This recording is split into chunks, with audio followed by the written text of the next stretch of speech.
This series of the Dance Smarter podcast is proudly brought to you by Squad Dancewear, where passion for performance meets excellence. If you're a dancer, teacher, or dance parent, you understand that top-tier dancewear isn't just about style. It needs to perform under pressure. That's why Squad Dancewear designs every piece with the stage in mind. Premium fabrics, expert craftsmanship, and durability that lasts. What truly sets Squad apart? Their in-stock uniform range, available in sleek colorways like black, black and white, navy, black, red, and more, are ready to ship in approximately 3 weeks. No long waits, no compromises. If you prefer something bespoke, their custom lycra options are handmade to order using the same high-quality materials and meticulous attention to detail. Whether it's standout crop sets, sleek team kits, or fully brandable practice wear, Squad makes you feel confident, move freely, and perform your best on stage, in rehearsal, or dominating the competition floor. And with in-stock pieces that ship fast, outfitting your team with custom designs has never been easier. Follow at Squad Dancewear and visit squaddancewear.com. We thank them for sponsoring this podcast. 5, 6, 7, 8. Hello everyone, I'm Rosina Andrews and welcome to my brand new podcast, Dance Smarter. My passion is bringing together the dance community and helping dancers and dance teachers elevate their practice into one that's smart, safe and effective. Every episode will have conversations about all things dance, and I get to interview some really wonderful dance specialists. My goal has always been to make dancers and dance teachers feel good about what they do, as success always follows that. Welcome to Dance Smarter. Dance Smarter! Hello everybody and welcome to another episode of Dance Smarter with me, Rosina Andrews. Today we're discussing quite a controversial topic, I guess. It's one that comes up all the time at my teachers' intensives. It comes up when prepping people for auditions. It comes up in colleges. It comes up everywhere. And it is competitions versus the industry. So that's dance competitions versus the dance industry. And I'm going to go through some comparisons and some contrasts, and then I'm going to drop some opinions. Now, as ever, like I do with all my mindset and mentoring sessions, I'm not giving you the answer, okay? I'm going to let you create the answer or kind of think about different ways that I'm making you think to create your own answers to your own questions, because I don't want to be the one blamed for dance competitions to be the end finishing forever, and I don't want to be the one that says the industry is this. I just like to give my opinion, and then you guys can kind of function your own ideas from that. So firstly, let's start with some comparisons between dance competitions. So when I'm talking dance competitions, I'm talking anything amateur pre-18. I'm talking festivals or Eisteddfods if you have them in your country, or the big, we like to call them in the UK, American style dance competitions. So think Dance Moms, that kind of vibe competition. I'm talking anything where a young dancer does a solo and wins a medal or a platinum, triple diamond trophy or something like that. That's what I'm talking about when I say competitions. And the industry, I'm talking about performing as a professional, whether that be in TV, theatre, stage, adverts, corporate, anything like that, anything that you're getting paid for, usually post 18. That's my kind of comparison today. So my main obvious thing is in both of those situations, the best person wins or gets chosen. Now, I know that's got sort of a caveat that may mean that it's not necessarily the best person, but it's the best person that fits the role is going to win or get chosen. So that's one of the most obvious comparisons, is if you're good, you're likely to do well. Yeah, that's a straightforward one.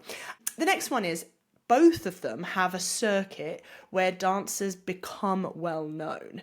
Whether that be positive or negative, there's definitely a network and a circuit of dance industry auditions and jobs. It's like who you know, and I've got that audition because I did that job prior. And competitions are kind of the same in a way. There's definitely a circuit of the winners and the well-known dance studios, and usually they go to the same sort of competitions, and it's sort of like a network. I'll come back to that later, but that's kind of my second comparison. And my third comparison is an interesting one, and I want you to hear me out. That boys, or those identifying as male, have it easier than the females in both the dance competition world and the industry. Now, wait up before you shoot me down.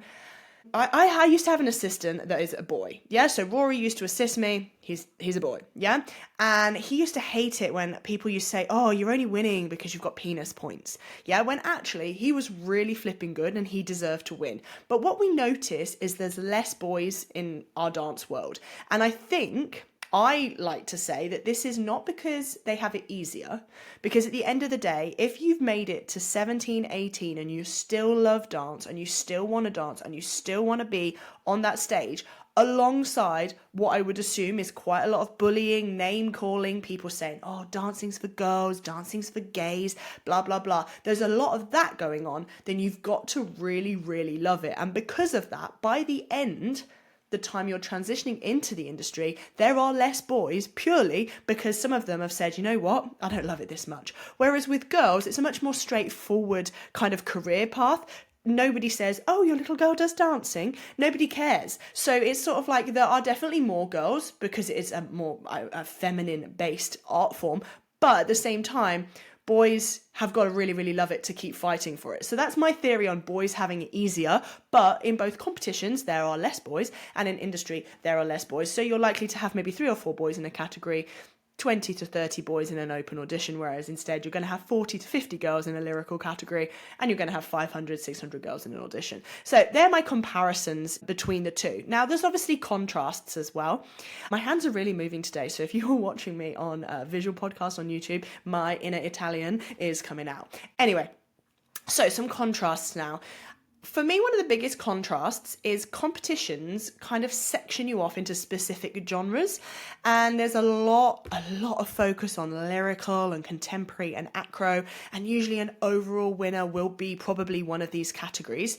Whereas in the industry, lyrical doesn't exist. Contemporary is so specific, it's definitely your own niche. It's not contemporary that you see at dance competitions for sure. Whereas in the industry, the contrast is auditions are usually triple threat based.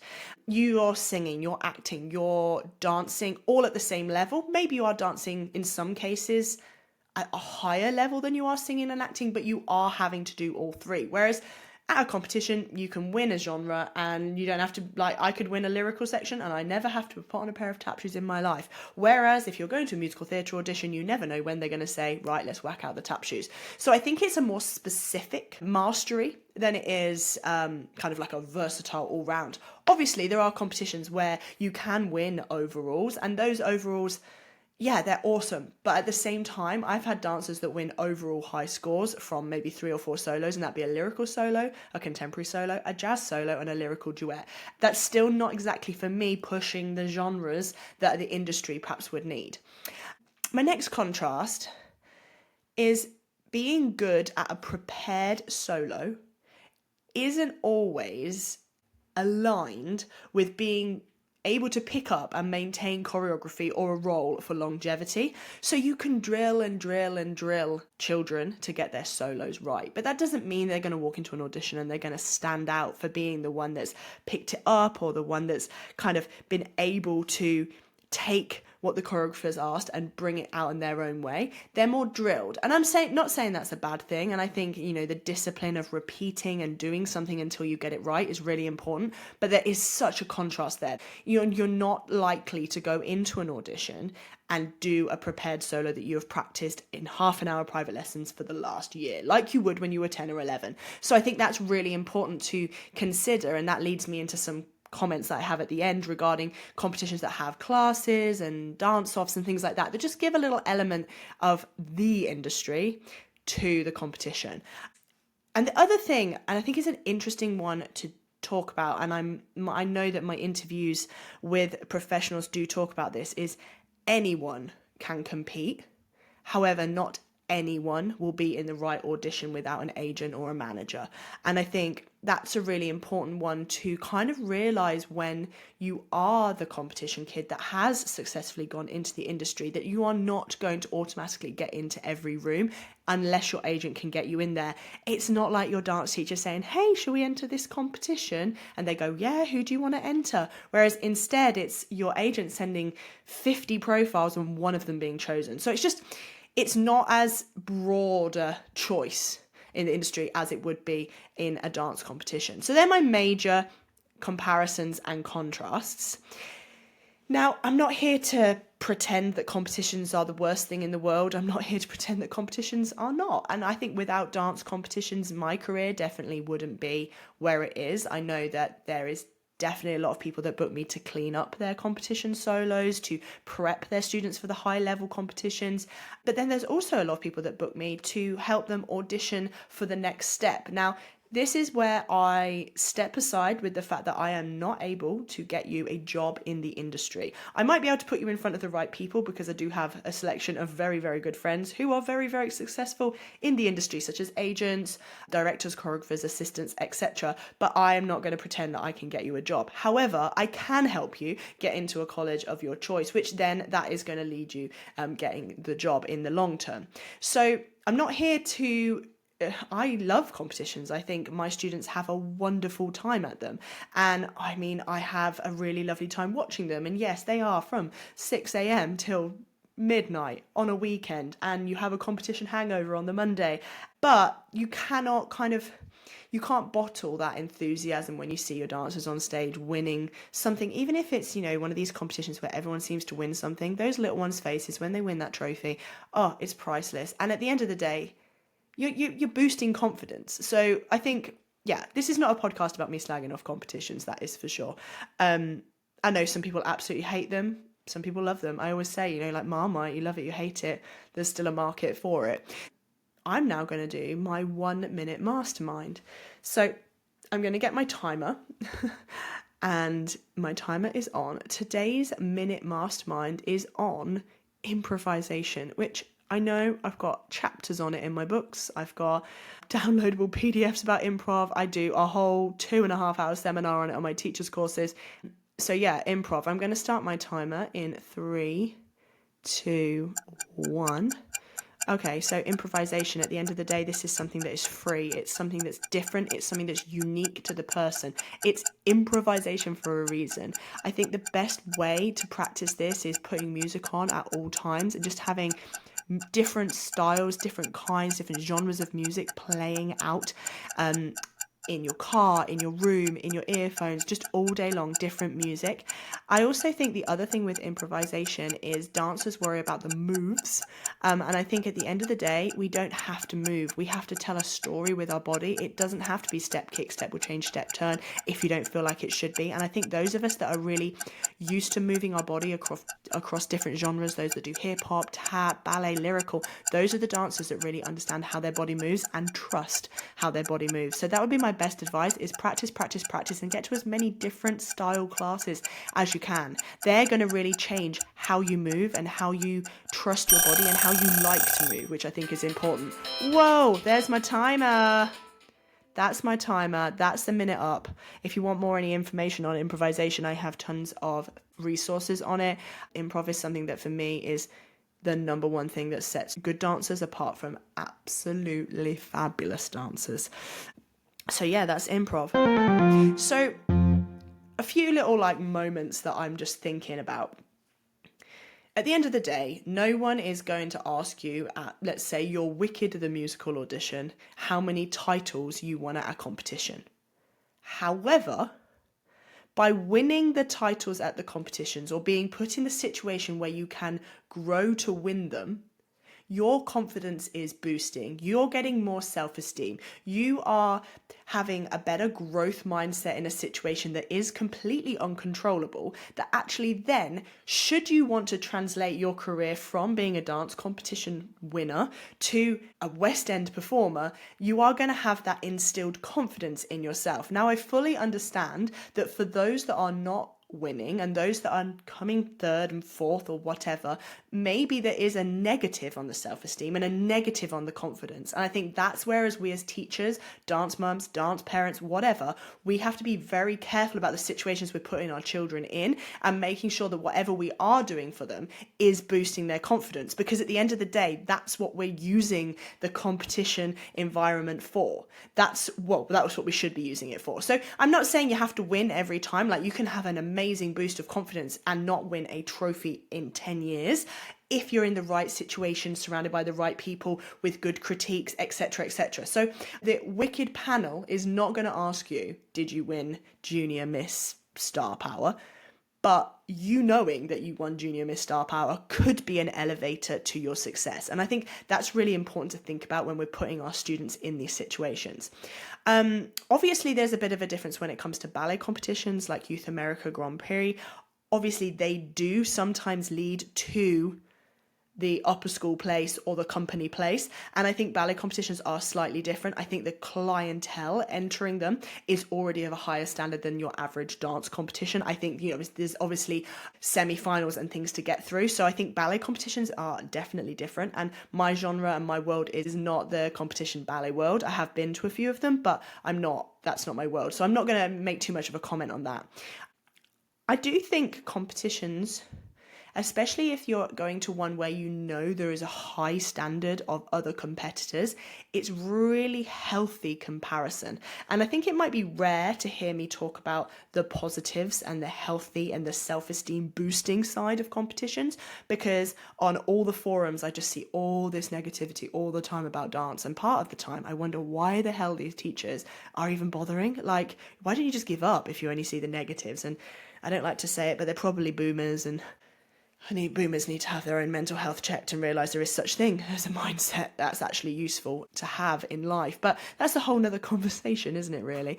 I think dance competitions give healthy comparison. Again, if you're in the right situation at the right time, surrounded by the right people and prepped in the right way, I think that you can go, wow, did you see those girls? They did that like tap dance. My goodness, their musicality was amazing. And if you have students who are using like positive mindset tools, they are likely to see this and it's going to help them. Obviously, if you have a very negative, toxic studio environment, that is the last thing that's going to happen. But I hope as we move further into 2025, into the future, that these environments, these toxic environments, are going to be a thing of the past, because we all know how they can affect us and how we can change our lives based upon what's happened to us in a dance studio. So I'm hoping, this is me putting it out there for the universe, that those environments are going to be a thing of the past, and there is going to be healthy comparison and things that give our students goals to reach for. I remember taking two of my students to Nouveau in Boston. It was Rory and his duet partner at the time, Jasmine, and they had solos. And they didn't, no offense if they're listening, didn't stand a chance against the East Coast jazz dancers of their age. It was just different. A UK versus American is so very different. However, both of them, I know, were kind of intelligent enough to know that I'm going into this amazing situation. Let me take every opportunity I'm given and let me ooze it up and let me work out what it is that I can do that these dancers already do that can make me better. And I think that was amazing to see. Now, I wouldn't take all my dancers there because some of them are going to get bogged down. Some of their mums are going to get far too bogged down with the fact that this kid is better than that kid. But these two dancers, I really felt that it really enhanced their idea of how far they could go. So I think, there's definitely healthy comparison which you can get in dance competitions. In the UK, as I've mentioned before, we do something up to 18 or 16, and then we go to dance college, which is university based. Sometimes these dance competitions can get you in front of the right people who will then recognise you at the college auditions. And that's always a great place to be known for something that you've done well. And there are also some competitions that offer scholarships to these colleges. I would say if you are listening to this and you're a dance mum, research what the scholarship fully entails and where it's actually for. Just be careful with some of them. There's a lot of smaller colleges, which I don't have a problem with. I teach at a very small college, and I think the improvement of the students is vast because it's so intimate. However, the blind sight of here I've won a scholarship and you're the overall high scoring soloist may mean that you could probably win a scholarship to a higher and better place. So just take a little look at that. And it's again not me trying to take it away from anyone. I'm just trying to be honest with that. Being put in front of the right people when it comes to auditioning for colleges or people that are going to help you get scholarships or bursaries, competitions are perfect for that. Leading on, bursary scholarships, no parent or dance studio can deny that these are useful. Dance is expensive, and if this is going to help in any way, shape or form, absolutely get to the competition and take your opportunity to win that money or that prize. Some of the best competitions, I think, have a network of competitors, and they do it every year. And these kids stand next to each other, and they're from different dance schools, which are hopefully not ripping each other's throats out because they're like 10 minutes down the road, but they're maybe an hour or so, 2 hours away. And there's a network that these young people create, and that very much mirrors what there's going to be in the industry. And what I love, and this isn't a promo for my event, because actually, if you're trying to come this year, it is already sold out. But my elite collaborative summer school, the word collaborative has never left the situation in the last 13 years, is because what I was trying to do was bring together students and dancers who were the best of the best in their dance school. It's great to be the best in your dance school. It's a really nice place to be, but it's also very lonely. Bringing together these people from the UK and Europe, popping them in a room together, and there being 20 first place modern solo winners in a room together, and then realizing that actually these are the future of their industry and not their competition. It just meant that now I have people message me and say, hey, Rosina, I did your summer school in 2009, and oh my God, we're both in Mary Poppins on tour in the UK, and it's so nice to be like, oh, do you remember this? Do you remember that? And I'm like, oh, I helped build that little network. And I honestly think dance competitions can do that, as long as, again, you're in the right environment and you're encouraging your students to go up to other students and be like, hey, you're amazing. Or, hey, I really like your costume. Where are you from? Or, hey, do you have Instagram? I want to follow you. Just to create that network that's a positive network and not a negative comparison network. And my final one, which is a really obvious one, but I think we forget it. It gives our dancers the opportunity to perform on a stage, which we don't get to do very often. Dancing in a studio is amazing. If you have a recital or a show once a year, cool. If you're lucky enough to do professional shows, obviously only up to a certain age, and then you're going to be too tall or have hit puberty or whatever. I think getting on the stage is so important. So I think sometimes we deny our students that because we think, oh, it's another competition. They want to be on that stage. We all know, well, maybe not if you're a dance mum listening to this and you've never been on a stage, but those of us that have been on a stage, you know how that feels and you can't bottle it. So I think it's really important. That's another opportunity, getting on the stage. So they're my thoughts on competitions, and obviously I've connected it to the industry. I feel like a lot of people are going to message after this podcast and say, so which competitions should we do? And I'm not going to answer that. I am not here to tell you which ones to do. I know which ones work for my students. And if you go on the social media of the studios that I teach at, you'll see that. And obviously they're all quite different. Some are very into festivals, some are into the American style comps. But I think if you are a teacher who's starting out competitions, or you want to shake up your competition schedule, I'd take a look at those that have additions of classes or conventions alongside them. A great way to learn as well as perform your solo, etc. Workshops, some of them have dance-offs and scholarship kind of improv sections. I always think they're the ones that have that slight better crossover into the industry. And I know people in the industry will not say that they will, but I think they are good practice audition elements that I think dancers just can't get anywhere else. So that's a great way of kind of involving both the competitive aspect but also the learning aspect into your weekend away for a competition. I think you must choose the right competition to create a growth situation, as opposed to something that's hateful or an environment that is clashy between dancers and dance studios.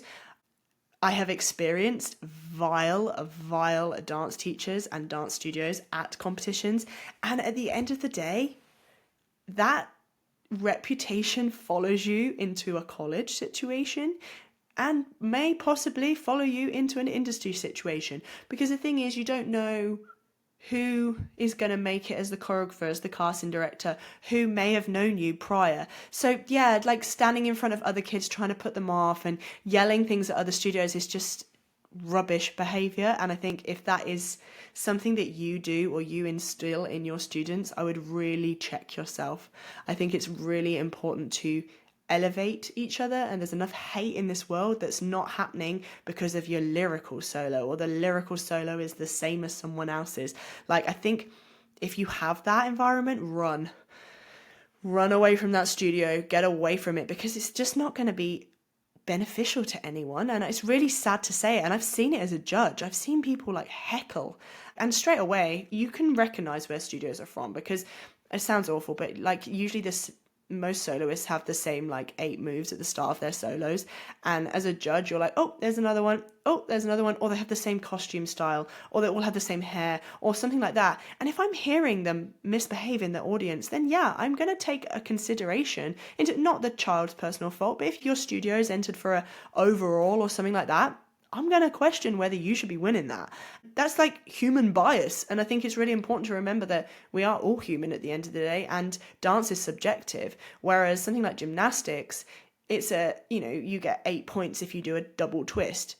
You get however many points I feel like when you do a double twist in a dance competition. So I think, etiquette is important, and I think that's maybe a whole nother conversation. So yeah, I'm sorry if anyone has experienced studios like that. I just think it says a lot about the environment that they are learning in. And I think that's something we must check when we see behavior. It's not always just based upon that one person, it's an environmental thing. So yeah, just check that out. That definitely went off piece, but I just had to get that out there because I just can't. I hate to see the upset, and I see it from both sides. I see it from a dance studio point of view, and I see it from a judge, and I also see it as, I don't like using this word, but an influencer in our industry. I hear it, I see it, and I'm just like, oh, I can't.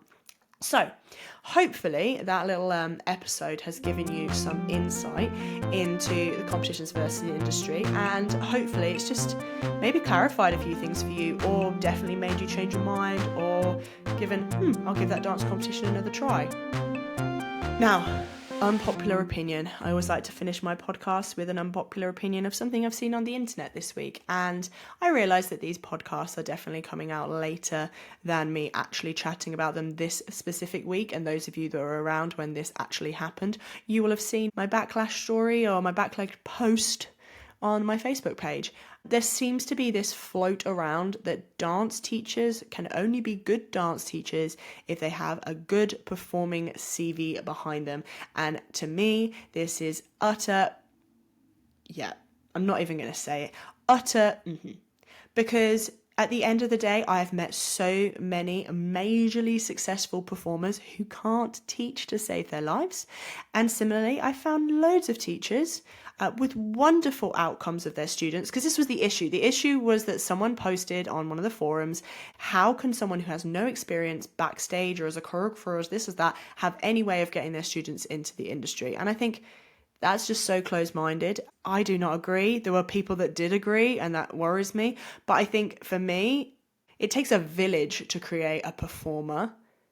And it's not just that one teacher who's maybe not had a career in the industry on stage, but maybe they have a singing teacher who has been on stage who can help. It's a village of people that create a performer, not just one. So yeah, it's an absolute no from me, because like my CV, my performing CV is tiny compared to my teaching CV. And I actually did comment on this post that said, well, maybe that makes me a rubbish teacher. And that person did not really appreciate me saying that, but hey, I obviously then replied saying this is sarcasm, but maybe I should have sent them a private message with a little link to the stuff that I do, so then they knew what I was talking about, who they were battling, who knows. Anyway, that is enough of me ranting on today in my Competitions versus the Industry podcast. I will see you guys soon. Bye. Thank you so much for listening to Dance Smarter. This episode was brought to you by Squad Dancewear and produced, edited and mixed by Chris Nicolosi. If you enjoy this podcast, make sure that you hit the subscribe button so that you never miss a new one. It really helps us expand our audience and teach loads and loads of dancers, dance educators and dance enthusiasts how to dance smarter.